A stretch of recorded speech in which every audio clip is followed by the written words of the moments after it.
क्या आत्मा दोबारा जन्म लेती है? शिव का उत्तर सुनिए। रहस्य जो आपने कभी नहीं सुना होगा।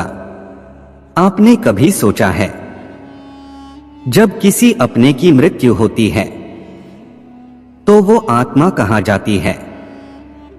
क्या वो वापस इस धरती पर जन्म लेती है या कहीं और चली जाती है? हजारों वर्षों से इस प्रश्न ने ऋषियों, मुनियों और आम इंसानों को उलझा रखा है। लेकिन एक बार कैलाश पर्वत पर भगवान शिव ने इस रहस्य का ऐसा उत्तर दिया जिसे सुनकर स्वयं देवताओं की भी आंखें खुली रह गईं। आज हम आपको सुनाएंगे वही दिव्य रहस्य शिव के श्रीमुख से। एक बार देवर्षि नारद भ्रमण करते हुए कैलाश पहुंचे। उनके मन में एक प्रश्न बहुत दिनों से उथल पुथल मचा रहा था। प्रभु, क्या आत्मा मरने के बाद दोबारा जन्म लेती है? नारद विनम्रता से शिव के चरणों में बैठते हैं और प्रश्न करते हैं। नारद, हे त्रिपुरारी, हे काल के पार जाने वाले महादेव, मेरी जिज्ञासा है, मृत्यु के बाद आत्मा कहाँ जाती है?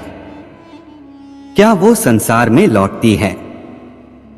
क्या पुनर्जन्म सत्य है? शिव मुस्कुराते हैं। उनकी तीसरी आंख धीरे धीरे मंद रोशनी बिखेरती है। शिव, नारद, यह प्रश्न केवल तुम्हारा नहीं, समस्त सृष्टि का है।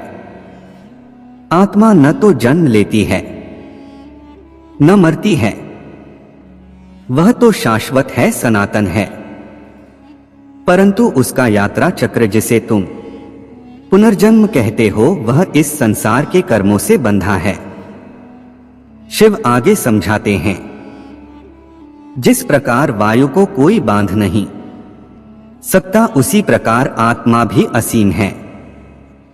परंतु जब यह आत्मा माया से बंध जाती है तब उसे देह का बंधन स्वीकारना पड़ता है। मृत्यु केवल शरीर की होती है, आत्मा तो केवल वस्त्र बदलती है।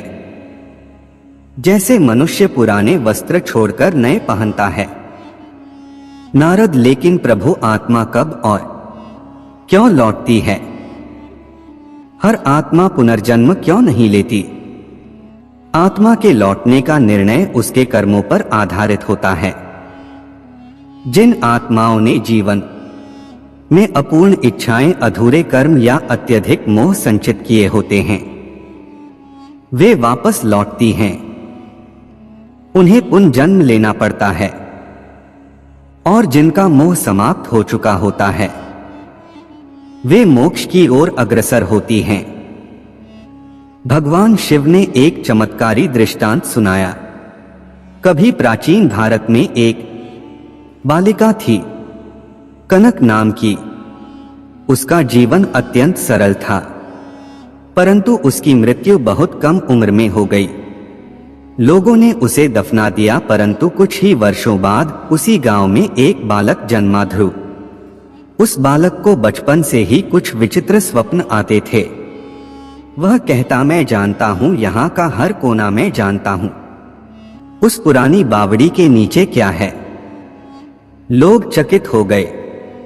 जब जांच की गई तो पाया गया कि बालिका कनक की एक सोने की अंगूठी वही बावड़ी में गिरी थी, ठीक वैसी जैसी स्वप्नों में ध्रुव ने देखी थी।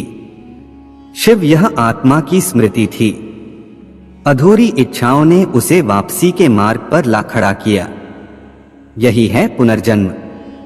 शिव गंभीर स्वर में, नारद, आत्मा को बार बार जन्म लेने की आवश्यकता नहीं होती यदि वह स्वयं को जान ले। लेकिन यह संसार एक पाठशाला है और पुनर्जन्म उसका शिक्षण। हर जन्म एक अवसर है स्वयं को सुधारने का, आत्मज्ञान प्राप्त करने का। नारद, तो प्रभु, आत्मा पुनर्जन्म से कैसे मुक्त हो सकती है? शिव, जब आत्मा मोह, द्वेष, लोभ और अहंकार से मुक्त हो जाती है, जब वह अपने भीतर शिव को पहचान लेती है, तब उसे दोबारा लौटना नहीं पड़ता। वह ब्रह्मा में विलीन हो जाती है। जैसे नदी समुद्र में गंभीर और प्रेरणात्मक स्वर में, क्या आपने कभी सोचा है आपके भीतर भी वही शाश्वत आत्मा है जो न कभी जन्मी थी न कभी मरेगी? हो सकता है ये जीवन आपके लिए अंतिम अवसर हो अपने भीतर के शिव को जानने का, पुनर्जन्म के चक्र से बाहर निकलने का। अब निर्णय आपका है। क्या आप मोक्ष की ओर बढ़ेंगे या फिर एक और जन्म की तैयारी करेंगे? अगर आपको ये रहस्यमयी कथा ज्ञानवर्धक लगी हो तो इसे दूसरों तक जरूर पहुंचाएं। कमेंट में लिखिए, क्या आपने कभी ऐसा अनुभव किया है जो पिछले जन्म से जुड़ा हो, और चैनल को सब्सक्राइब करें ऐसे ही और दिव्य रहस्यों के लिए।